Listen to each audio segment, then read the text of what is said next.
Good morning my dear students, welcome to K classes online. I am Kishan Babariya. तो अत्यारे આપણે chapter 10 છે આપણે એની શરૂઆત કરી ચૂક્યા છીએ અને આપણે ચેપ્ટર 8 છે આપણે સમજણપૂર્વક આપણે કમ્પ્લીટ કર્યું છે। એમાં એક પણ સ્ટુડન્ટને કોઈ પણ કંઈ ડાઉટ નથી અને જે કોઈ પણ સ્ટુડન્ટને ડાઉટ હતા એ પણ આપણે કોલ કરીને આપણે મારી જોડે એ ક્લિયર કરે છે। ओके, तो આપણે ચેપ્ટર 10 છે આપણે ચેપ્ટર 8 ની જેમ જ આપણે સમજીને આપણે આગળ વધવાનું છે। આપણે ચેપ્ટર 8 છે જે રીતે આપણે સમજ્યા હતા એવી જ રીતે આપણે ચેપ્ટર 10 છે આપણે સમજવાનું છે। ક્લિયર? ચેપ્ટર 10 માંથી આપણે જ્યારે સ્ટાર્ટિંગમાં પહેલો ફર્સ્ટ લેક્ચર હતો ત્યારે આપણે વાત કરી હતી કે ચેપ્ટર 10 માંથી ઓછામાં ઓછા 2 થી 3 એમસીક્યુ આવે છે। તો અને ચેપ્ટર નાનું છે એટલે તમે 2 થી 3 એમસીક્યુ ઇઝીલી તમે કવર કરી શકો। આપણે સમજતા આપણે આગળ ચાલવાનું છે। નહીંતર આ ચેપ્ટર છે ખાલી 5 લેક્ચરમાં આખું ચેપ્ટર કમ્પ્લીટ થઈ જાય, પરંતુ આપણે એને 2 વીક સુધી આપણે ચલાવશું। શું કામ? કારણ કે તમને ડીપમાં તમને ખબર પડવી જોઈએ કે જીવન તબક્કાની અંદર શું થાય છે, એસની અંદર શું થાય છે, એમ તબક્કાની અંદર શું થાય છે, આપણે ડિટેલમાં આપણે સ્ટડી કરવાની છે। ક્લિયર? આપણે લાસ્ટ લેક્ચરમાં આપણે શું વાત કરી હતી? આંતરાવસ્થા વિશે આપણે વાત કરી હતી। તો આંતરાવસ્થામાં આપણે સૌપ્રથમ આપણે જીવન તબક્કા વિશે વાત કરી અને એના પછી આપણે એસ તબક્કા વિશે આપણે વાત કરી હતી। ક્લિયર? આપણે લાસ્ટ લેક્ચરમાં આપણે શું જોયું તો આપણે એક વખત ખાલી રિવિઝન કરી લઈએ અને પછી આપણે આગળ વધીએ। ક્લિયર? તો આપણે વાત કરીએ કે જે આપણે કોષ ચક્રની વાત કરવામાં આવે તો કોષ ચક્ર એટલે શું? તો કોષ ચક્ર એટલે શું કે કોષનું નિર્માણ થાય ત્યાંથી 2 બાળકોષોનું નિર્માણ થાય ત્યાં સુધીનો જે સમયગાળો છે એને શું કહેવાય? કોષ ચક્ર કહેવામાં આવે। કોષનું નિર્માણ થાય ત્યાંથી 2 બાળકોષોનું નિર્માણ થાય ત્યાં સુધીનો જે સમયગાળો છે એને શું કહેવાય? કોષ ચક્ર કહેવામાં આવે। તો કોષ ચક્રની અંદર તમે જોઈ શકો છો ફિગરની અંદર, બરોબર છે? આ એક કોષ છે, એમાંથી કોષ ચક્ર આગળ વધ્યું અને છેલ્લે અહીંયા તમને 2 કોષોમાં એને વિભાજિત થઈ ગયું। આખે આખું જે તબક્કો છે, પ્રક્રિયા છે એને શું કહેવાય? કોષ ચક્ર તરીકે આપણે એને ઓળખવામાં આવે। ક્લિયર? તો કોષ ચક્રની અંદર આપણે મુખ્યત્વે 2 વિભાગ આવેલા હોય। એક વૃદ્ધિનો તબક્કો આવેલો હોય, એક વૃદ્ધિનો વિભાગ આવેલો હોય અને બીજો છે વિભાજનનો તબક્કો। ક્લિયર? તો આ વૃદ્ધિનો તબક્કો છે, વૃદ્ધિનો વિભાગ છે એને આપણે શું કહેવાય? આંતરા અવસ્થા તરીકે આપણે એને ઓળખવામાં આવે। ક્લિયર? તો વૃદ્ધિનો તબક્કો છે, વૃદ્ધિનો વિભાગ છે એને આપણે આંતરાવસ્થા તરીકે ઓળખવામાં આવે અને એની અંદર તમારે જીવનનો તબક્કો, એસ તબક્કો અને જીતુ તબક્કો તરીકે આપણે એને ઓળખવામાં આવે। ક્લિયર? જીવન તબક્કા વિશે આપણે લાસ્ટ લેક્ચરમાં આપણે ડિસ્કશન કરેલું હતું। એસ તબક્કા વિશે આપણે ડિસ્કશન કરેલું હતું। જીવન તબક્કાની અંદર મોસ્ટ ઓફ અંગિકા છે, કોષની અંગિકાનું નિર્માણ થાય। જ્યારે એસ તબક્કાની વાત કરવામાં આવે, એસ વિભાગની વાત કરવામાં આવે તો એની અંદર શું થાય? ડીએનએનું સ્વયંજનન થાય, હિસ્ટોન પ્રોટીનનું નિર્માણ થાય અને તારા કેન્દ્રનું પણ તમને નિર્માણ તમને એસ તબક્કાની અંદર તમને જોવા મળે। ક્લિયર? તો એના પછી પહેલાં શું થાય? જીવન તબક્કો આવે, જીવનમાંથી એસ આવે, એસમાંથી જીટુ આવે અને જીટુમાંથી એમ તબક્કો આવે। હવે જે જીવન, એસ અને જીટુ છે એ શું છે? આંતરાવસ્થા છે, વૃદ્ધિના વિભાગ તરીકે આપણે એને ઓળખવામાં આવે। ક્લિયર?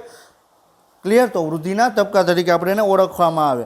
હવે એના પછી જીટુ તબક્કો છે ડાયરેક્ટ એમ અવસ્થાની અંદર આવે। તો એમ અવસ્થાની અંદર આપણે લાસ્ટ લેક્ચરમાં વાત કરી હતી કે 4 તબક્કા, 4 વિભાગ તમને જોવા મળે। ક્યાં જોવા મળે?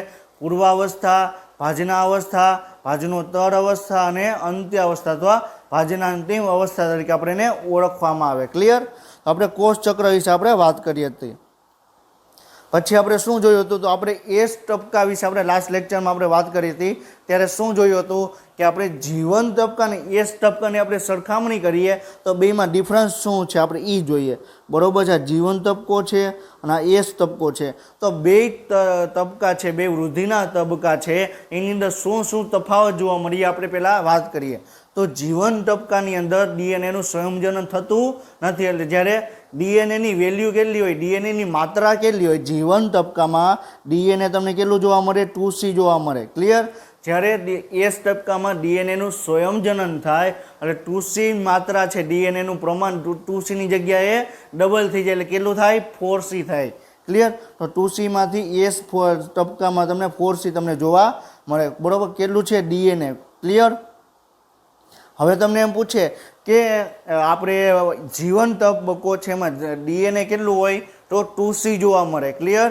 હવે જ્યારે તમે એને આપણે વાત કરવામાં આવે એસ તબક્કાની વાત કરવામાં આવે તો એસ તબક્કામાં ડીએનએની માત્રા કેટલી હોય 4C હોય. ક્લિયર. હવે તમને એમ પૂછે કે હવે આપણે રંગસૂત્રો કેટલા છે.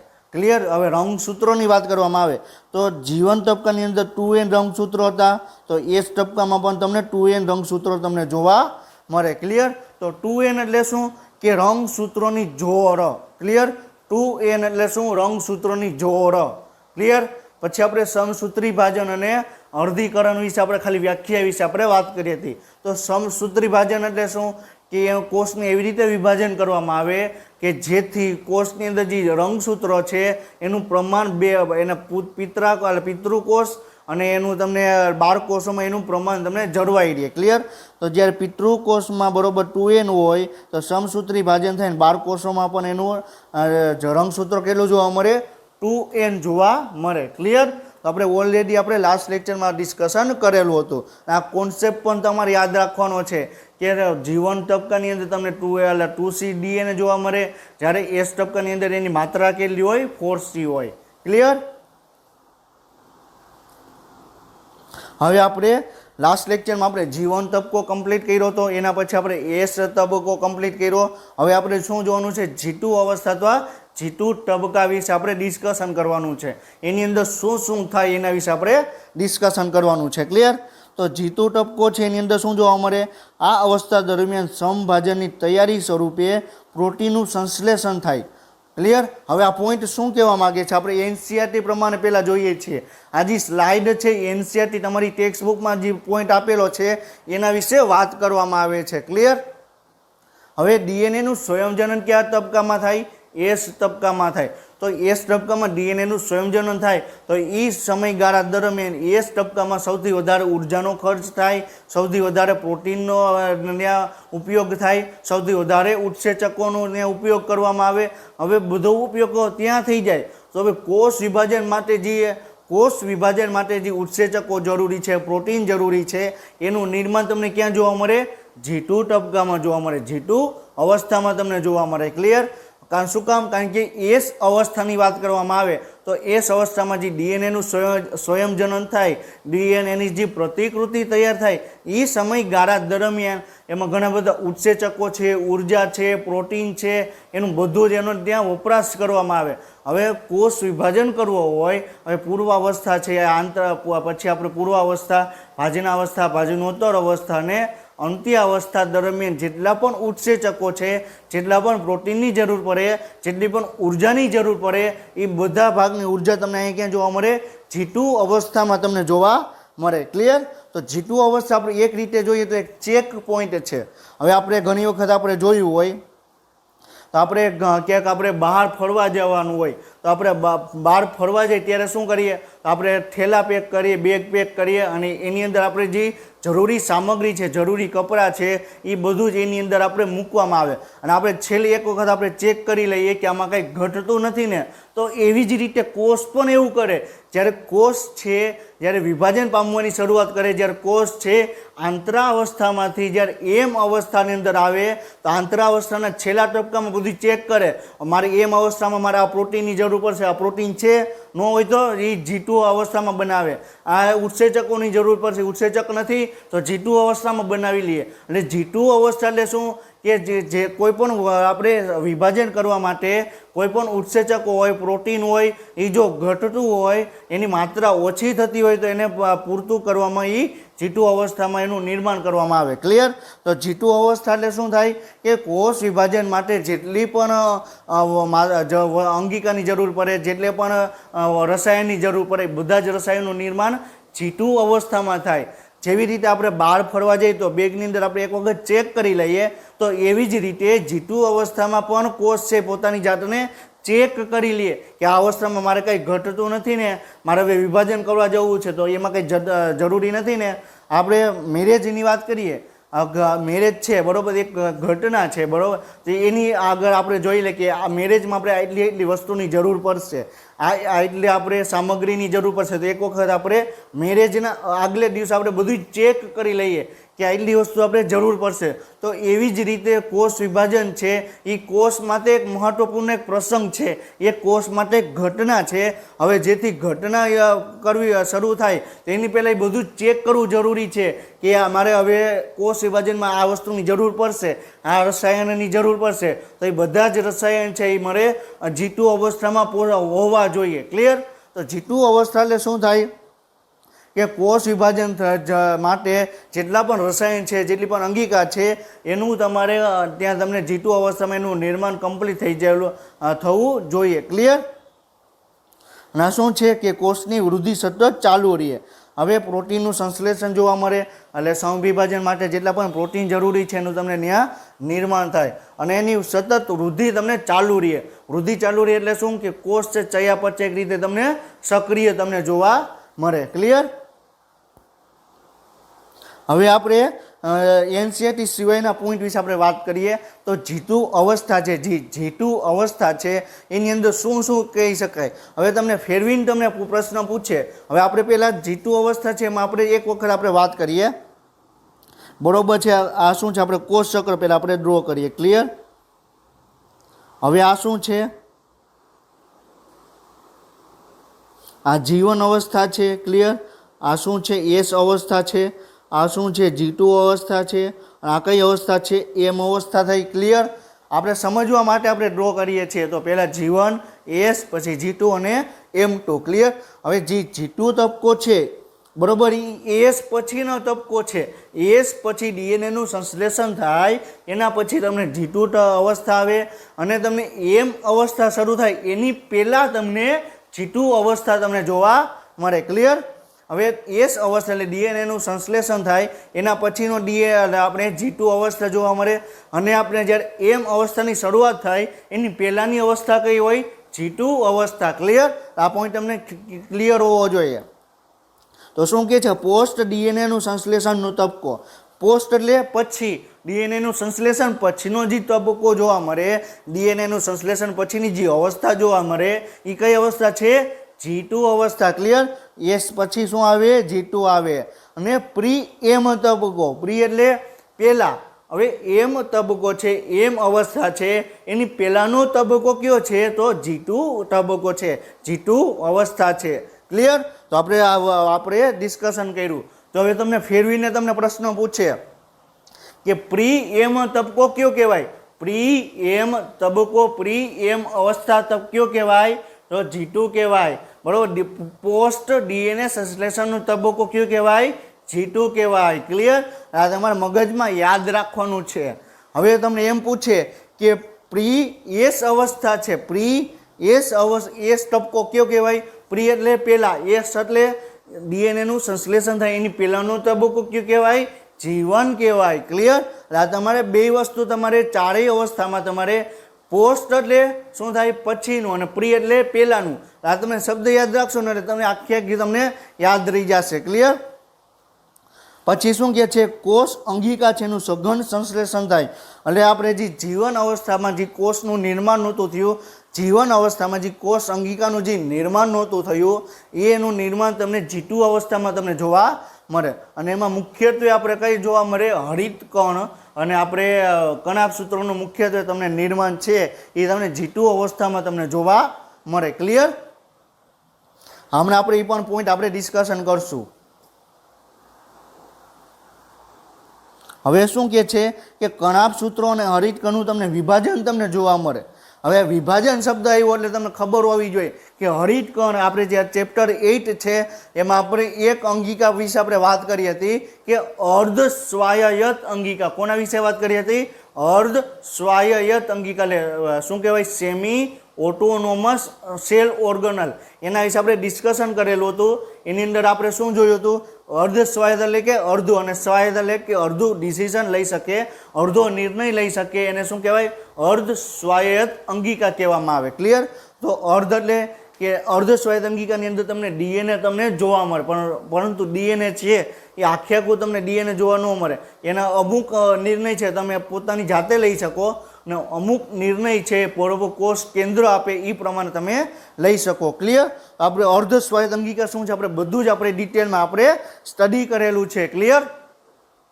સમજાણું? તો હવે ત્યારે આપણે જોયું હતું કે અર્ધ સ્વાયત્ત અંગિકા છે કણાભસૂત્રો અને હરિતકણનું નિર્માણ તમને એન્ડોસિમ્બાયોસિસ થિયરી દ્વારા કરવામાં આવે.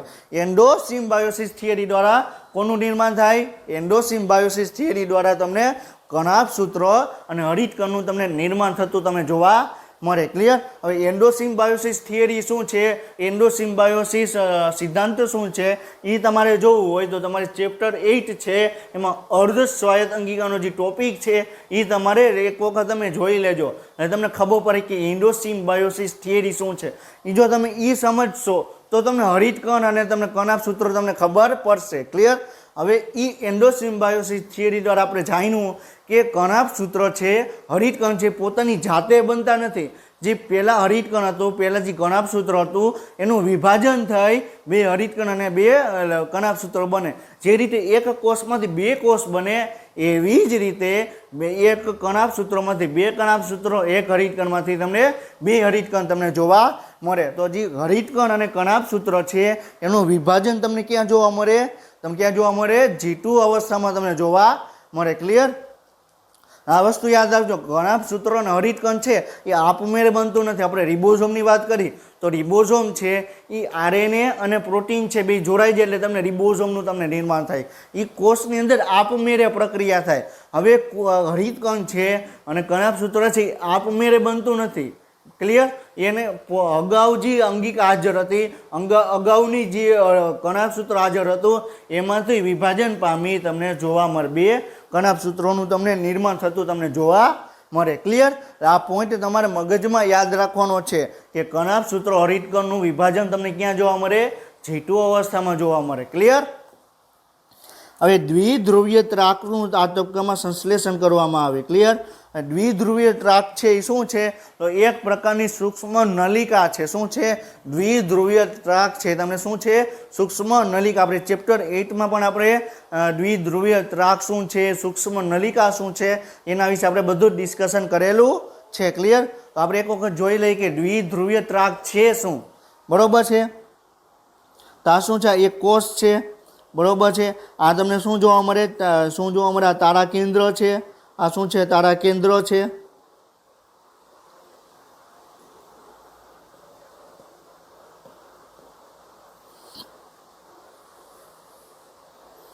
ક્લિયર? તો તમને તારા કેન્દ્ર જોવા મળે. તો તારા કેન્દ્રમાંથી અમુક સૂક્ષ્મ નલિકા ઉત્પન્ન થાય જે તમને બે તારા કેન્દ્ર એકબીજા જોડે. ક્લિયર? બરાબર? આવી રીતે તમને જોડે.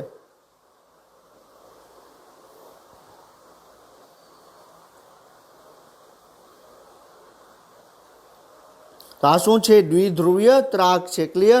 આપણે ઓલરેડી આપણે ચેપ્ટર 8ની અંદર દ્વિધ્રુવીય ત્રાક છે એના વિશે આપણે વાત કરી હતી. અને દ્વિધ્રુવીય ત્રાક છે એ તમને સૂક્ષ્મ નલિકાનું બનેલું હોય અને સૂક્ષ્મ નલિકા શું છે એ પણ આપણે ચેપ્ટર 8માં આપણે કમ્પ્લીટલી આપણે સમજી શકીએ છીએ. બરોબર? ક્લિયર?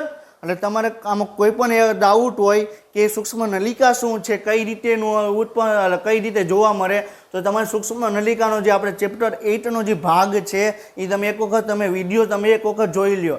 અમુક સ્ટુડન્ટ છે ચેપ્ટર 10થી પણ જોડાયેલા હશે, ચેપ્ટર 10 ડાયરેક્ટ એને ચાલુ કરેલું હશે તો એને અમુક પોઈન્ટ એને ખબર નહીં પડે. એ પોઈન્ટ જોવા માટે તમારે ક્યાં જવું પડશે? ચેપ્ટર 8નો જે ભાગ છે એ ભાગમાં તમારે જોવું પડશે કે સૂક્ષ્મ નલિકા કઈ રીતે કાર્ય કરે, કોષરસ કંકાલ શું છે, એના વિશે આપણે લાસ્ટ આપણે એ વાત કરવી પડે. ક્લિયર? અને બાકીની કોષ અંગિકા છે એનું પણ સંશ્લેષણ તમને અહીં જોવા મળે. એટલે બાકીની જે અંગિકા છે એટલે કોઈ કોષની બાકીની અંગિકા વધતી હોય જે આપણે કોષ વિભાજનમાં જરૂરી છે એ બધી જ અંગિકાનું નિર્માણ, જેટલી પણ અંગિકા ઘટતી હોય એટલું બધાનું નિર્માણ તમને અહીંયા G2 અવસ્થામાં તમને જોવા મળે. ક્લિયર? હવે આપણે NCERT પ્રમાણે આપણે જોઈ લઈએ કે આ પોઈન્ટ શું કહેવા માગે છે કે પુખ્ત પ્રાણીઓમાં કેટલાક કોષો જે વિભાજન પામતા નથી, જેમ કે હૃદયના કોષો. હવે આ પોઈન્ટ શું કહેવા માંગે છે પહેલાં એ આપણે સમજીએ, પછી આપણે ટેક્સ્ટ બુકમાં આપણે શું આપ્યું છે એના વિશે આપણે વાત કરીએ. ક્લિયર? તો હવે અત્યાર સુધીમાં આપણે શું જોયું? કોષ ચક્ર વિશે આપણે વાત કરી. તો એમાં શું વાત કરી કે કોષ ચક્રમાં સૌપ્રથમ જીવન અવસ્થા આવે, એના પછી S અવસ્થા આવે, S પછી કઈ આવે? G2 અવસ્થા આવે, અને G2 પછી કઈ આવે? M અવસ્થા આવે, અને M પછી ડાયરેક્ટ જીવન અવસ્થા આવે. ક્લિયર? તો તમને કોષ ચક્ર છે હવે કોષ ચક્રમાં આપણે વાત કરી કે આખે એક કોષ ચક્ર છે તો કોષમાંથી આવી રીતે બને. ક્લિયર? એક કોષ છે એમાંથી બે બન્યા, એમાંથી પાછા બે બન્યા, બરોબર છે, આમાંથી બે બન્યા. તો એવી રીતે એકમાંથી બે, બેમાંથી ચાર, ચારમાંથી આઠ, પછી આઠમાંથી 16, 16માંથી 32, 32માંથી 64 અને એવી જ રીતે તમને લાખો કરોડો કોષની સંખ્યા બનશે. એને શું કહેવાય? કોષ ચક્ર અને કોષ વિભાજન તરીકે આપણે એને ઓળખવામાં આવે. ક્લિયર? તો હવે તમે તમે તમારી જાતને તમે એક વસ્તુ તમે જોજો. હવે તમે જ્યારે 15 થી 18 વર્ષની ઉંમર હશે ત્યાં સુધી તમારી હાઇટ વધશે, બરોબર, તમારી હાઇટ વધશે અને એમાં તમારું કોષની વૃદ્ધિ તમને જોવા મળશે. સૌથી વધારે પ્રમાણમાં કોષનું વિભાજન તમને જોવા મળશે. હવે એવું તમે જોયું કે આપણે વાત કરીએ કે આપણે જઠરની વાત કરીએ, યકૃતની વાત કરીએ, હૃદયની વાત કરીએ કે નાના હતા ત્યારે હૃદય આવરું હતું, હવે 50 વર્ષના થઈ ગયા એટલે હૃદય આવરું થઈ ગયું. એવું બને? જો હૃદય આવરું હોય અને એનું સતત કોષ વિભાજન પામ્યા રાખે. ક્લિયર? હવે શું થાય? હૃદય આપણે નાના હતા ત્યારે આપણે આવરું માનીએ, હવે સતત હૃદયના કોષોનું વિભાજન થયા રાખે તો એક સમય એવો આવે, બરોબર છે, આ હૃદય છે આ આવડું મોટું બની જાય. ક્લિયર? અને આપણે મનુષ્ય તમે જુઓ તો આપણે મનુષ્ય છે એક મકાનની અંદર પણ સમાઈ ન શકે. જો સતત કોષ વિભાજન થયા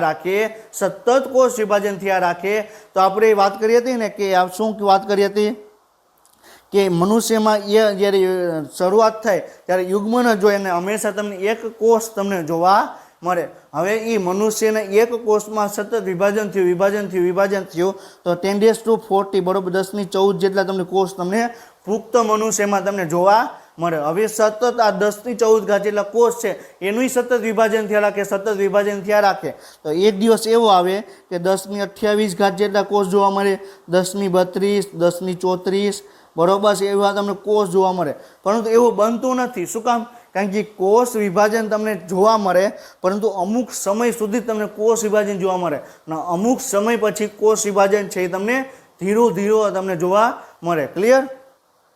તો કોષ વિભાજન છે પછી અમુક આપણે વાત કરીએ કે 15 કે 20 વર્ષ 18 વર્ષ સુધી વ્યક્તિની હાઇટ વધે, પછી તમે જોયું હશે કે એની હાઇટ તમને વધતી તમને જોવા ન મળે. શું કામ? કારણ કે કોષ વિભાજન છે એમાં લિમિટ આવી ગઈ, અમુક લિમિટ સુધી જ કોષ વિભાજન તમને જોવા મળે. હવે કોષ વિભાજન સતત થયા રાખે તો અત્યારે મનુષ્યની ઊંચાઈ તે 6 ફૂટ જેટલી તમને આશરે જોવા મળે. સતત કોષ વિભાજન જોવા મળે તો 30 વર્ષની ઉંમર થાય તો એની ઊંચાઈ કેટલી થઈ જાય? 10 ફૂટ થઈ જાય. પાછળ 40 વર્ષ થાય તો એની 15 ફૂટ ઊંચાઈ થઈ જાય. એવું તમે જોયું? એવું થતું નથી. શું કામ? કારણ કે કોષ છે, આપણું શરીર છે, શરીરના કોષો છે એ સતત કોષ વિભાજન પામતા નથી. તો કોષ વિભાજન પામે નહીં તો શું થાય? બરોબર છે. હવે આપણે પહેલાં એ વાત કરીએ. હવે આ જીવન અવસ્થા વાત કરી, જીવનમાંથી એસ અવસ્થા, એસમાંથી G2, બરોબર છે, અને G2માંથી એમ અવસ્થા અને એમમાંથી પાછી જીવન અવસ્થા. ક્લિયર? તો કોષ છે, હવે જ્યારે કોષને કોષ વિભાજન પામવું હશે તો જીવનમાંથી એસ, એસમાંથી G2, G2માંથી એમ અને એમમાંથી ફરીથી જીવનમાંથી એસ અને એસમાંથી G2, એવી રીતે સતત ચક્ર ચાલ્યા રાખશે. પરંતુ જો કોષને વિભાજન નહીં પામવું હોય તો શું થશે? જીવન અવસ્થામાંથી કોષ નીકળી જશે. જીવન અવસ્થામાંથી કોષ છે એ આગળ તમને વિભાજન નહીં પામે. જીવન અવસ્થામાંથી કોષ એસ અવસ્થામાં નહીં પહોંચે તો બીજી અવસ્થામાં જશે. તો અવસ્થા કઈ? G0, બરોબર, G0 અવસ્થા. 0 એટલે શું? કે વિશ્રામ કરવાનો, આરામ અવસ્થા. ક્લિયર? તો G0 અવસ્થામાં કોષ છે તમને એનું વિભાજન તમને જોવા ન મળે. એક વસ્તુ યાદ રાખજો, જો કોષને વિભાજન પામવું હશે તો જીવનમાંથી એસ, એસમાંથી G2, G2માંથી એમ અને એમમાંથી ફરીથી જીવનમાંથી એસ, એવી રીતે સતત ચક્ર ચાલ્યા રાખશે. પરંતુ જો કોષને વિભાજન નહીં પામવું હોય તો જીવન અવસ્થામાંથી એસ અવસ્થામાં જવાને બદલે કોષ G0 અવસ્થામાં પહોંચી જશે. કોષ છે એ G0 અવસ્થામાં પહોંચી જશે. હવે કોષ G0 અવસ્થામાં પહોંચે તો એને વિશ્રામી અવસ્થા કહેવાય, આરામ અવસ્થા કહેવાય. એ સમયગાળા દરમિયાન કોષ ચયાપચય રીતે સક્રિય હશે પરંતુ કોષ છે વિભાજન નહીં પામે. કોષ ચયાપચય રીતે સક્રિય હશે પરંતુ કોષ વિભાજન નહીં પામે. તો શું વાત કરે છે? તો તો પુખ્ત પ્રાણીઓની વાત કરવામાં તો કેટલાક કોષો વિભાજન પામતા નથી, બરોબર છે. એટલે હૃદયના કોષો બન્યા પછી, હૃદ કોષો બન્યા પછી એ અમુક સમય સુધી જ વિભાજન ન પામે. તો હૃદય કોષ હજી વિભાજન ન પામે તો એ ડાયરેક્ટ એ જીરો અવસ્થામાં વહી જાય. ક્લિયર. અને જ્યારે એના હૃદયના કોષોમાં કંઈ પ્રોબ્લેમ આવે, અમુક હૃદયના કોષો મૃત્યુ પામે અથવા હૃદયના કોષોમાં કઈ જગ્યાએ આપણે ઘા વાગે તો ત્યાં જ પાછું જીરો અવસ્થામાંથી કોષ સક્રિય થઈ જશે, જીવન અવસ્થામાં આવશે. જીવનમાંથી જીરોમાં ગયું, જીરોમાંથી પાછું જીવન અવસ્થામાં આવશે અને કોષ ચક્ર આગળ વધ્યા રાખશે. ક્લિયર. હવે તમે જોયું હશે કે આપણો હાથ છે તો આપણે હાથમાં આપણે ગમે ત્યારે આપણે ઘા વાગે તો એમાં તમને લોહી નીકળવાની શરૂઆત થઈ જાય અને થોડાક સમય પછી લોહી છે જામી જશે અને તમે અઠવાડિયું સુધી તમે રાહ જુઓ. અઠવાડિયા પછી એનું શું, એક વીક પછી શું થશે તો એ હાથમાં જે જગ્યાએ ઘા વાગ્યો હતો ત્યાં રૂઝ આવી જશે. આપણે એમ કહીએ ને કે આ ઘા જ વાગ્યો તો ત્યાં રૂઝ આવી ગઈ. શું કામ? કારણ કે એ કોષો ત્યાં જીરો અવસ્થામાં હતા, ઘા નહોતો વાગ્યો એટલે કોષ છે જીરો અવસ્થામાં હતા. હવે કોષ જીરો અવસ્થામાં ઘા વાગ્યો, કોષ સક્રિય થઈ ગયો. જીરો અવસ્થામાંથી કોષ છે ડાયરેક્ટ જીવન અવસ્થામાં આવી ગયો અને જીવન અવસ્થામાંથી કોષ છે એસમાંથી શેમાં આવે? જીટુમાંથી એમ અને એમમાંથી જીવનમાંથી એસ. એ રીતે કન્ટિન્યુ એ ચક્ર ચાલ્યા રાખે. ક્લિયર. તો સમજાણું?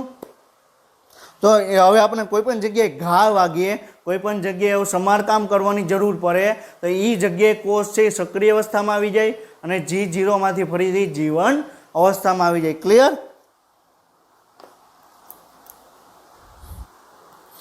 હવે શું કહે છે કે પ્રાણીઓમાં કેટલાક કોષો છે એ વિભાજન પામતા નથી, જેમ કે હૃદયના કોષો.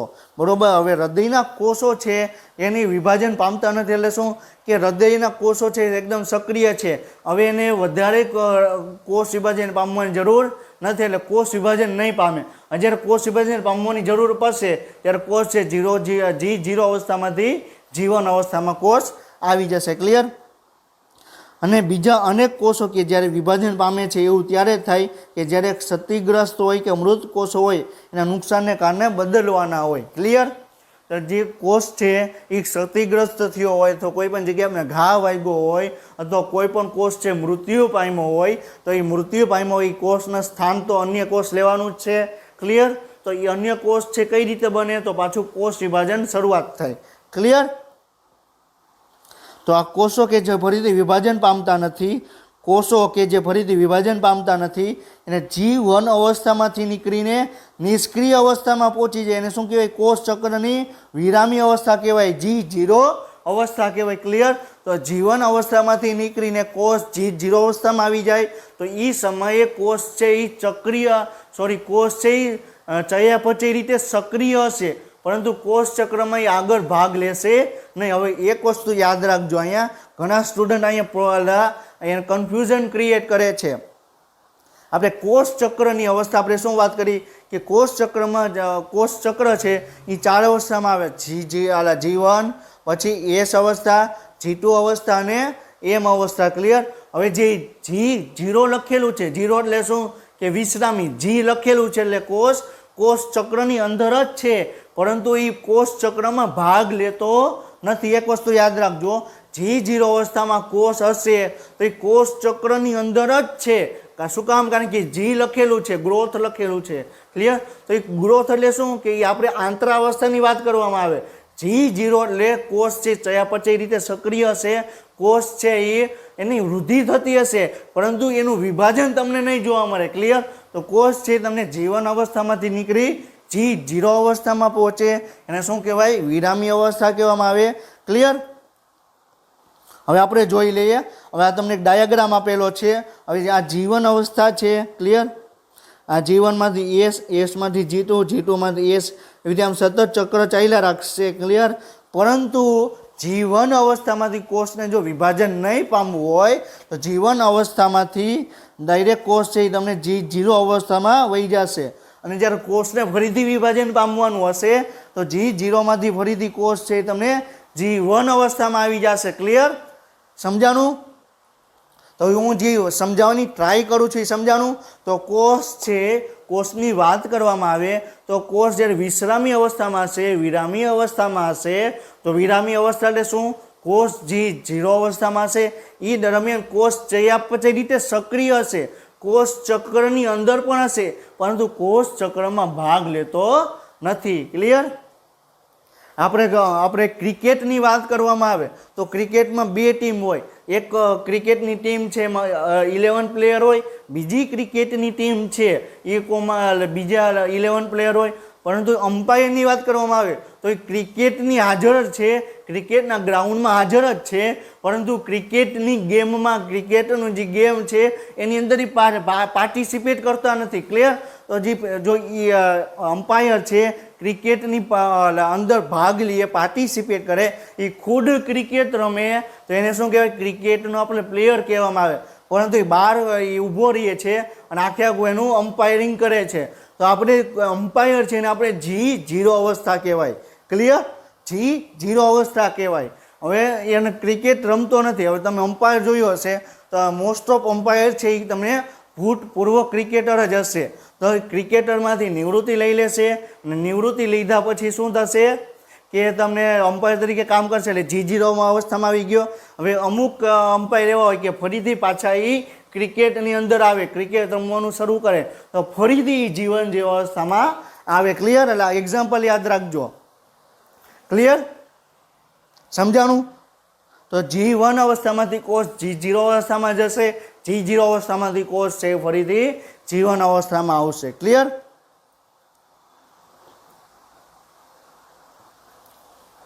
હવે શું કહે છે કે આ અવસ્થામાં કોષો છે એ ચયાપચયની રીતે સક્રિય હોય છે. ક્લિયર? હવે આ અવસ્થામાં કોષો ચયાપચયની દ્રષ્ટિએ સક્રિય હોય એટલે શું કહે છે? G0 અવસ્થાની વાત કરે છે. આ પોઈન્ટ G0 અવસ્થાની વાત કરે છે. એટલે યાદ રાખજો, આ G0 અવસ્થાની વાત કરે છે. એની અંદર કોષ છે ચયાપચય રીતે સક્રિય હશે, પરંતુ કોષનું વિભાજન તમને જોવા મળશે નહીં. તો પરંતુ વિભાજન પામતા નથી અને વિભાજન સજીવની આવશ્યકતા પ્રમાણે થાય. આવશ્યકતા એટલે શું કહે છે કે કોષ છે કોઈ જગ્યાએ કોષ મૃત્યુ પામ્યો અથવા કોષ મૃત્યુ નથી પામ્યો અથવા કોઈ સમારકામ કરવાની જરૂર પડી. ક્લિયર? તો શું થશે? એ જગ્યાએ તમારે G0 અવસ્થામાંથી કોષ છે ફરીથી G1 અવસ્થામાં આવશે. ક્લિયર? હવે આપણે એક એક્ઝામ્પલ, અલગ એક્ઝામ્પલ લઈએ કે આપણે એમ વાત કરીએ કે અત્યારે કોરોના વાયરસની સિચ્યુએશન છે. ક્લિયર? કોરોના વાયરસની સિચ્યુએશન છે. હવે આપણે જ્યારે ચેપ્ટર 8 છે ત્યારે આપણે લાઇઝોઝોમ વિશે આપણે વાત કરી હતી. યાદ છે? ચેપ્ટર 8માં આપણે લાઇઝોઝોમ વિશે આપણે વાત કરી હતી. તો લાઇઝોઝોમ છે શું? હવે લાઇઝોઝોમ શું છે? એક પુટિકા છે, એની અંદર આખા કોષને પાચન કરવા માટેના ઉત્સેચકો આવેલા છે. ક્લિયર? આખા કોષને પાચન કરવા માટેના ઉત્સેચકો ક્યાં આવેલા છે? તો લાઇઝોઝોમની અંદર આવેલા છે. ક્લિયર? હવે થશે શું? હવે લાઇઝોઝોમ, હવે કોષની અંદર આપણે કોરોના વાયરસ એન્ટર થઈ ગયો. બરાબર? ક્લિયર? હવે શું થશે? આ કોષ છે એની અંદર આપણે કોવિડ, બરોબર છે, 19 છે વાયરસ છે એ એન્ટર થઈ ગયો. હવે COVID-19 વાયરસ એન્ટર થઈ ગયો. હવે આપણે લાઇઝોઝોમ ભણતા હતા, સ્ટડી કરતા હતા ત્યારે પણ આ પોઈન્ટને વાત કરી હતી કે કોષની અંદર જો COVID-19નો વાયરસ એન્ટર થઈ જશે તો અહીંયા COVID-19નો એક વાયરસ એન્ટર થશે તો થોડાક સમય પછી એ કરોડોની સંખ્યામાં એ વાયરસ બની જશે. એ કોષની અંદર લાખો કરોડોની સંખ્યામાં એ વાયરસ બની જશે અને કોષનો નાશ કરી એ બહારની તરફ નીકળી જશે. ક્લિયર? આ બરોબર? એક વાયરસ એન્ટર થયો, એમાંથી તમને કરોડો, લાખો, બરોબર, હજારો કોષો બન્યા, હજારો વાયરસ બન્યા અને કોષનો નાશ કરી, બરોબર છે, એ વાયરસ છે, બરોબર, કોષ બહારના વાતાવરણ છે એમાં મુક્ત થઈ ગયા. એટલે એક કોષમાંથી મુક્ત થઈ ગયા અને એ વાયરસ છે એ બીજા કોષને અફેક્ટ કરશે. આ વાયરસ છે, બરોબર, બીજા કોષ પાસે આવ્યો, આ કોષની અંદર જઈ બીજા લાખો હજારો કોષો એ બનાવશે. ક્લિયર? તો આવી રીતે એક જ વાયરસ આપણા કોષની અંદર આવે તો એવી રીતે ઘણા બધા વાયરસ ઉત્પન્ન થાય અને ઘણા બધા કોષો છે એનો એ નાશ કરવા માંડે. હવે એના સામે આપણું શરીર શું કરશે? પ્રાથમિક સ્વરૂપે આપણું શરીર શું કરશે કે આપણે એક વાયરસ છે, આ કોષ છે, એની અંદર વાયરસ આવ્યો. ક્લિયર. હવે વાયરસ આવ્યો એટલે શું થશે કે કોષના જે એન્ટીબોડી છે, જે કોષના જે રક્ષક કોષો છે એને ખબર પડશે કે આ ફોરેન પાર્ટિકલ છે, ફોરેન અણુ છે, વિદેશી અણુ છે, અને આપણે એને અંદર એન્ટર થવા દેવો નથી. એટલે શું કરશે કે કોષ કેન્દ્રને કોષ કેન્દ્ર લાઇસોસોમને આદેશ આપશે, અને લાઇસોસોમ છે એ શું કરશે, આખા કોષનો તમને નાશ કરશે. ક્લિયર. તો આખા કોષનો તમને નાશ કરશે. ક્લિયર. હવે આ કોષ છે બરોબર છે, સક્રિય હતો. આ કોષ કેવો હતો, સક્રિય હતો. હવે એની બાજુમાં કોષ છે એ તમને G0 અવસ્થામાં કોષ છે. G0 અવસ્થામાં કોષ એટલે શું થઈ ગયું કે કોષ છે એ તમને ચયાપચય રીતે સક્રિય છે, પરંતુ કોષ ચક્રમાં એ ભાગ લેતો નથી. ક્લિયર. તો આ કોષ તો નાશ પામ્યો. આ કોષનું સ્થાન કોણ લેશે, તો કોઈક નવું કોષ તો બનવું જોશે ને. G0 અવસ્થામાંથી કોષ છે એ G1 અવસ્થામાં આવશે, G1માંથી ડાયરેક્ટલી S અને એસમાંથી જીતું. એવી રીતે આ કોષ છે એ સક્રિય થઈ જશે. ક્લિયર. કઈ રીતે સક્રિય થઈ એ પણ આપણે ડિસ્કશન કર્યું, અને તમારો કોન્સેપ્ટ તમારા મગજમાં ક્લિયર હોવો જોઈએ કે G1માંથી કોષ G0 અવસ્થામાં ક્યારે જશે, જ્યારે કોષને વિભાજન પામવાનું નહીં હોય ત્યારે કોષ G1માંથી G0માં જશે. ક્લિયર. અને G0માંથી G1માં ક્યારે આવશે કે જ્યારે કોષને વિભાજન પામવાની જરૂર હશે, પેશીને વિભાજન પામવાની જરૂર હશે, અથવા કોઈપણ જગ્યાએ કોષ મૃત્યુ પામ્યો હશે, અથવા કોઈપણ ભાગમાં ઈજા થઈ હશે, ત્યારે કોષ છે એ G0 અવસ્થામાંથી G1 અવસ્થામાં આવશે. ક્લિયર. હવે આપણે જોઈએ કે પ્રાણીઓ આપણે G0 અવસ્થા એના વિશે આપણે કમ્પ્લીટ કર્યું. હવે આપણે આગળ જોવાનું છે કે પ્રાણીઓમાં સમવિભાજન માત્ર દૈહિક કોષોમાં તમને જોવા મળે. શું કે છે, સમવિભાજન માત્ર તમને દ્વિકીય દૈહિક કોષોમાં જોવા મળે. હવે દૈહિક કોષો એટલે શું, પહેલાં એ વસ્તુ આપણે ખબર હોવી જોઈએ કે દૈહિક કોષો એટલે શું. તો દૈહિક કોષો એટલે શું થાય, આપણા શરીરમાં બે પ્રકારના કોષો આવેલા હોય. ક્યાં બે પ્રકારના આવેલા હોય, એક દૈહિક કોષો અને બીજા છે આપણે જનીની. આપણે વાત કરીએ કે આપણે એક દૈહિક કોષો આવેલા હોય, અને જે આપણા શું કહેવાય કે એક તો આપણે વાત કરી કે એક જનીનિક કોષો આવેલા હોય. જનીનિક કોષો એટલે શું કે અંડકોષ અને આપણે શુક્રકોષની વાત કરવામાં આવે. ક્લિયર. તો જે આપણે અંડકોષ પુરુષની અંદર શુક્રકોષ આવેલો હોય, મને સ્ત્રીની અંદર તમને અંડકોષ આવેલો હોય. ક્લિયર. તો એ તમને એક પ્રકારનો કોષ કહેવાય. અને બીજો કયો કહેવાય, દૈહિક કોષ. દૈહિક કોષ એટલે શું કે આપણા જઠરના કોષ છે, હૃદયના કોષ છે, જે સામાન્ય કોષ છે એને શું કહેવાય, દૈહિક કોષ કહેવામાં આવે. આપણે જે સ્નાયુના કોષ છે, હૃદયના કોષ છે, યકૃતના કોષ છે, એ બધા કેવા કહેવાય, દૈહિક કોષ કહેવાય. દૈહિક કોષ એટલે શું કે એ સામાન્ય કાર્ય કરતા હોય. એ શું કહેવાય, જે કોષનું જે શરીરનું જે સામાન્ય કાર્ય કરતા હોય એને શું કહેવાય, દૈહિક કોષ કહેવાય. અને એના સિવાયના જે બીજા કોષ છે, જે જનીનિક રીતે આપણે એમ કહીએ કે શુક્રકોષ છે, અંડકોષ છે, એ બીજા ટાઈપના એ કોષ કહેવાય. ક્લિયર. તો દૈહિક કોષ એટલે શું કે આપણા શરીરની અંદર અંગો આવેલા છે, યકૃત છે, મૂત્રપિંડ છે, એના જે કોષો આવેલા છે એને શું કહેવાય, શું કહેવાય, જે એના કોષો આવેલા છે એને શું કહેવાય, દૈહિક કોષો કહેવાય. ક્લિયર.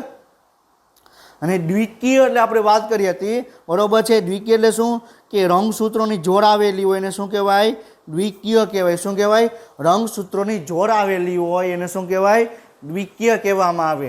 તો તમને દ્વિકીયમાં તમને દૈહિક કોષોમાં તમને સમવિભાજન તમને જોવા મળે. ક્લિયર.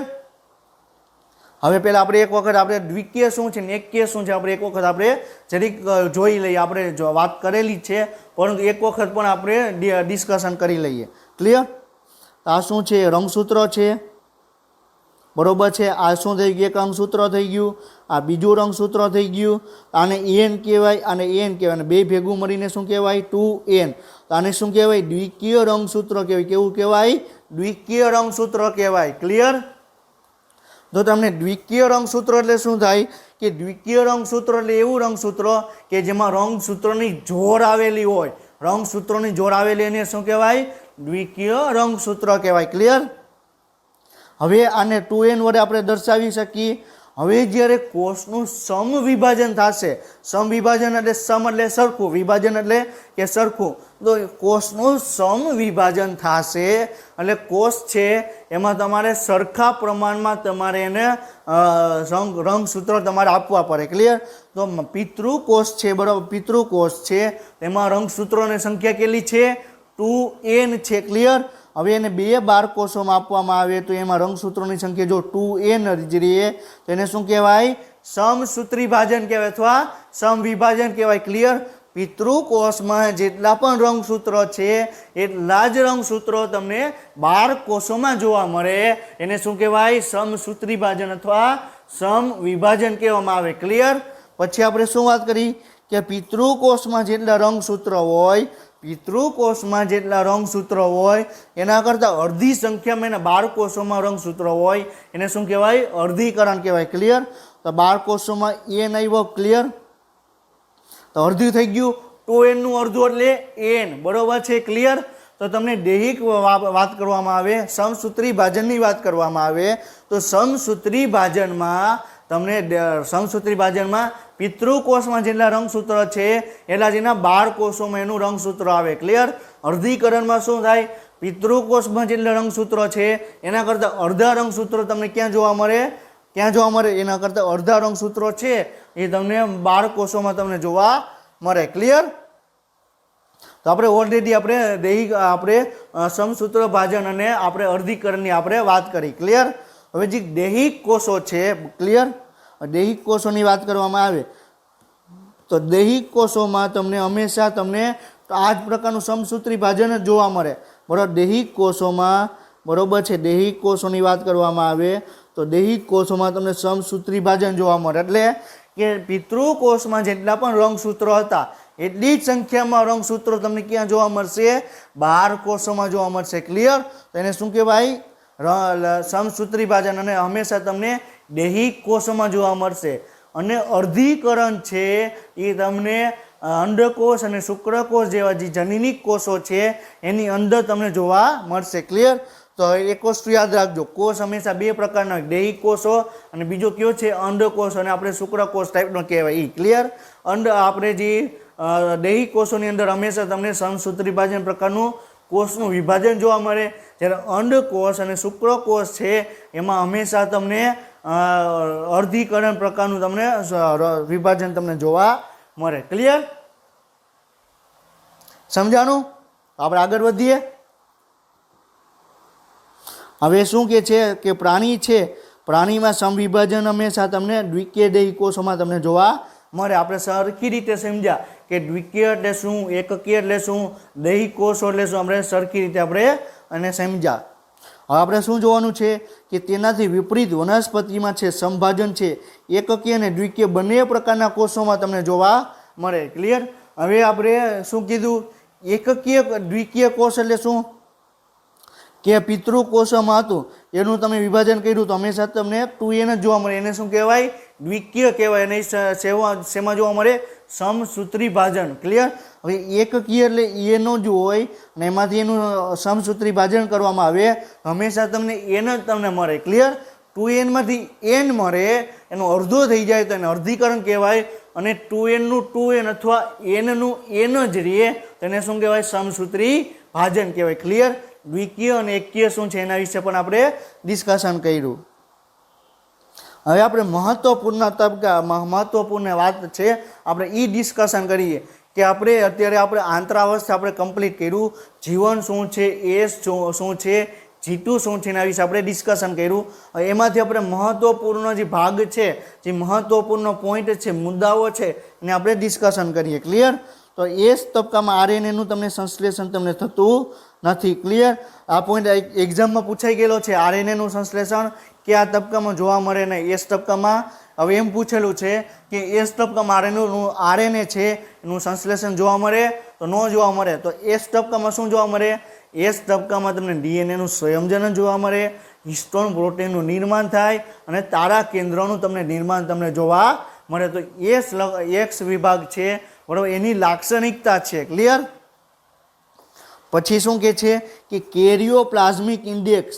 હવે કેરિયોપ્લાઝમિક ઇન્ડેક્સ એટલે શું? કેરિયો એટલે કોષ કેન્દ્ર અને પ્લાઝમિક એટલે કોષ રસ। તો કોષ કેન્દ્ર અને કોષ રસનો ગુણોત્તર છે એમાં ખલેલ પહોંચે એટલે તમને કોષ વિભાજન તમને જોવા મળે ક્લિયર। હવે કઈ રીતે ખલેલ પહોંચે એ આપણે જોઈએ ક્લિયર। જ્યારે કોષ છે બરાબર, કોષ છે એની અંદર તમને કોષ કેન્દ્ર જોવા મળે। હવે કોષની વૃદ્ધિ થઈ ક્લિયર, કોષની વૃદ્ધિ થાય એટલે શું થઈ ગયું, ડીએનએ છે ડબલ થઈ ગયું, એટલે કોષ કેન્દ્ર પણ તમને બેવડું તમને ડબલ જોવા મળશે. પરંતુ કોષ હજી જો વૃદ્ધિ પામશે, આ કોષ વૃદ્ધિ થઈ ગઈ પરંતુ કોષ કેન્દ્ર છે ડબલ જ હશે, એનું તમે 4 ગણું તમને જોવા નહીં મળે. હવે અહીંયા તમે વિસ્તાર તમે જુઓ કે પહેલા કોષમાં કોષ રસ હતું બરાબર, એની સરખામણી કોષ કેન્દ્ર અને કોષ રસનું ગુણોત્તર સમાન છે. હવે પહેલા 2 કોષોમાં સમાન છે, હવે ત્રીજા કોષમાં શું થશે, કોષ રસનું પ્રમાણ વધી જશે અને કોષ કેન્દ્રો એટલું ને એટલું રહેશે. ક્લિયર? તો હવે શું થશે, તો એનું આખે કોઈ નિયંત્રણ છે એ ખોઈ બેસશે. ક્લિયર? હવે આપણે અલગ રીતે આપણે સમજીએ બરોબર છે. આ એક મોબાઈલ છે, આ શું છે, મોબાઈલ છે બરોબર, આ એક મોબાઈલ છે અને આ બીજો મોબાઈલ છે. હવે આ મોબાઈલમાં તમે વાઈફાઈ ચાલુ કર્યું બરોબર છે, વાઈફાઈ ચાલુ કર્યું, આ મોબાઈલ છે એ ડાયરેક્ટ હોટસ્પોટ ચાલુ કરો, પહેલા મોબાઈલમાં હોટસ્પોટ ચાલુ કરો એટલે બીજા મોબાઈલમાં વાઈફાઈથી તમે નેટ તમે કનેક્ટ કરી શકો. ક્લિયર? જો તમે નજીક હશો તો તમે કનેક્ટ કરી શકશો, પરંતુ આવી રીતે હશે બરોબર છે કે કોષ એક કોષ અહીંયા હશે અને એક કોષ અહીંયા હશે બરોબર છે, એક મોબાઈલ અહીંયા ને એક મોબાઈલ અહીંયા, તો તમે હોટસ્પોટ અને વાઈફાઈ તમે કનેક્ટ નહીં કરી શકો. શું કામ? કારણ કે એનું ડિસ્ટન્સ તમે ઘટી ગયું, એ હોટસ્પોટ છે એનું કનેક્ટિવિટી છે એનું તમને નિયંત્રણ ખોઈ બેસશે. તો એવી જ રીતે કોષ રસનું પ્રમાણ વધશે તો કોષ કેન્દ્ર એનું નિયંત્રણ ખોઈ બેસશે એટલે કોષ રસમાં એનું કંઈ આદેશ કોઈ માનશે નહીં, એટલે શું થશે, એટલે કોષ છે એનું તમને વિભાજન તમને જોવા મળશે. ક્લિયર? જો કોષ કેન્દ્ર અને કોષ રસનો ગુણોત્તર સરખો હશે તો વિભાજન નહીં થાય, પરંતુ એમાં ખલેલ પહોંચશે એટલે એમાં કોઈ પણ પ્રોબ્લેમ ક્રિએટ થશે તો કોષનું વિભાજન તમને જોવા મળશે. ક્લિયર? હવે એસ તબક્કાની વાત કરવામાં આવે તો એમાં 2C ડીએનએ છે એ 4C બને. જીવન તબક્કાની વાત કરવામાં આવે, જીવન તબક્કામાં 2C ડીએનએ હોય, એસ તબક્કામાં તમને 4C ડીએનએ તમને જોવા મળે. ક્લિયર? આ બધા જ પોઈન્ટ અલગ અલગ મેડિકલ એન્ટ્રન્સ એક્ઝામમાં પૂછાઈ ગયેલા પોઈન્ટ છે એટલે તમને ખ્યાલ હોવો જોઈએ. ક્લિયર? હવે તાજેતરમાં સંશોધન બતાવે છે કે હાઇડ્રેશનને લીધે રંગસૂત્રો છે આંતરાવસ્થામાં અદૃશ્ય થઈ જાય. હવે તમે જોયું હશે કે આંતરાવસ્થામાં તમને રંગસૂત્રો તમને જોવા નહીં મળે, તો શું જોવા મળશે, રંગસૂત્રો દ્રવ્ય. હવે એક વસ્તુ યાદ રાખજો, આપણે ઘણી વખત આપણે વાત કરતા હોઈએ કે વ્યક્તિ છે ને ડિહાઇડ્રેશન થઈ ગયું એટલે વ્યક્તિ છે એ બેભાન થઈ ગયો. ડિહાઇડ્રેશન એટલે શું, કે શરીરમાંથી પાણી છે ઓછું થઈ જાય, ઓછું થઈ જાય એટલે શું થશે, વ્યક્તિ છે એ બેભાન તમને જોવા મળશે. ક્લિયર? તો વ્યક્તિ છે એ તમને બેભાન તમને જોવા મળશે. હવે થશે શું કે એવી જ રીતે કોષની અંદર પાણી હશે તો રંગસૂત્રો દ્રવ્ય તમને જોવા મળશે. પાણી દૂર થઈ જશે તો રંગસૂત્રો દ્રવ્ય છે એ રંગસૂત્રો દ્રવ્યમાંથી રંગસૂત્ર કન્વર્ટ થઈ જશે. ક્લિયર? આપણે નેક્સ્ટ લેક્ચરમાં જોશું કે આખી પ્રક્રિયા છે એને ઘનીકરણ કહેવામાં આવે. ઘનીકરણની પ્રક્રિયા કઈ રીતે થાય આપણે નેક્સ્ટ લેક્ચરમાં આપણે જોશું. ક્લિયર? પરંતુ અત્યારે એક વસ્તુ એટલું યાદ રાખો કે કોષ રસમાં કોષ રસ છે એમાં પાણી પ્રેઝન્ટ છે અને એની અંદર તમને રંગસૂત્ર દ્રવ્ય સ્વરૂપે તમને જોવા મળે. હવે પાણી ધીરે ધીરે દૂર થશે, રંગસૂત્ર દ્રવ્ય છે એકદમ નજીક આવી જશે અને રંગસૂત્રની રચના કરશે. ક્લિયર? અને ડિહાઇડ્રેશનને લીધે એમ તબક્કામાં છે તમને એમ તબક્કામાં રંગસૂત્રો દેખાય. હાઇડ્રેશન એટલે શું કે ડીએનએ છે પાણી જોડે જોડાઈ જાય તો રંગસૂત્રો દ્રવ્યની રચના કરે અને એમાંથી પાણી દૂર થઈ જાય તો એમાં એમ તબક્કામાં પાણી દૂર થઈ જાય એટલે રંગસૂત્રો તમને જોવા મળે. ક્લિયર? ક્ષતિગ્રસ્ત ડીએનએ છે એમાં સમારકામ માટે આંતરાવસ્થામાં થાય. ડીએનએમાં કોઈ પણ પ્રોબ્લેમ આવ્યો હોય તો તો એનું સમારકામ તમને હંમેશા તમને એ અવસ્થામાં તમને જોવા મળે. ક્લિયર? હવે આપણે આજનો લેક્ચર આપણે કમ્પ્લીટ કરીએ છીએ. આપણે આ પોઈન્ટથી આપણે નેક્સ્ટ લેક્ચરમાં આપણે કન્ટિન્યુ કરશું. ક્લિયર? તો આપણે આજના લેક્ચરમાં આપણે G2 અવસ્થા વિશે આપણે ડિસ્કશન કર્યું કે પછી કેરિયોપ્લાસ્મિક ઇન્ડેક્સ શું છે એના વિશે આપણે ડિસ્કશન કર્યું. ક્લિયર? તો તમે નેક્સ્ટ લેક્ચર સુધી તમે વાંચતા રહ્યો અને બધાને ઓલ ધ બેસ્ટ.